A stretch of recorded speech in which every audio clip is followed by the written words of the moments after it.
tips, Christmas tips, Christmas bonuses.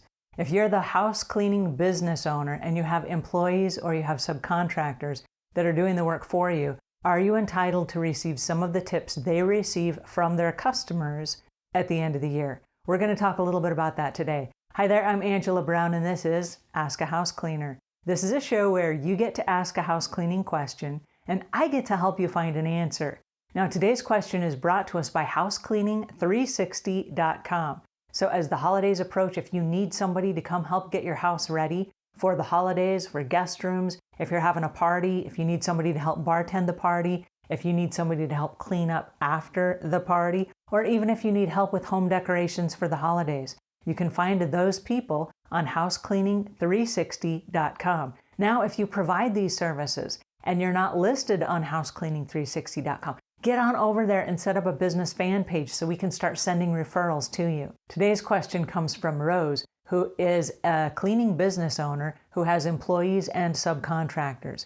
And she pays for all of the advertising and all of the cleaning expenses and the company vehicles and the gifts that she gives the customers at the end of the year. So she wants to know, and it's only fair, do I get part of those tips that my customers give to my employees and my independent contractors at the end of the year? And the answer is no, you do not. Oh, I hate it for you. Unless from the very beginning, when you hire your employees or your subcontractors, if you explain to them right up front, here's how you get paid. When there are bonuses and incentives and tips that we receive from customers, here's how much of those you receive. The company gets to keep the rest of them to help offset the costs, and then you explain the costs. So if the employee or the subcontractor came in knowing that you get a percentage of those tips, then it's okay.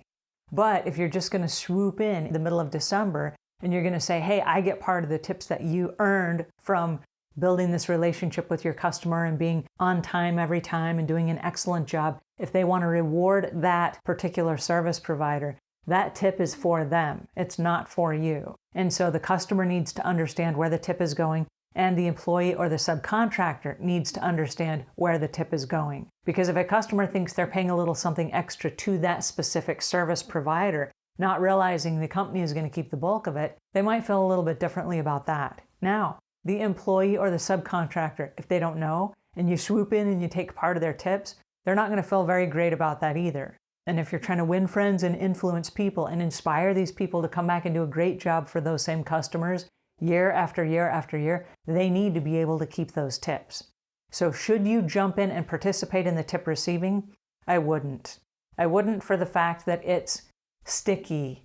It's a sticky situation and it's not going to build goodwill with the customer or with the employee or the subcontractor, especially if the word gets back to the customer that you kept all their tips or a big part of their tips. So I understand as the business owner, you do have expenses and you would like to participate in that, but you're not the one that actually did the work with the customer.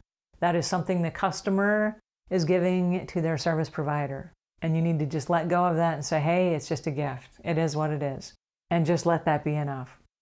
Alrighty, that's my 2 cents for today. And until we meet again, leave the world a cleaner place than when you found it.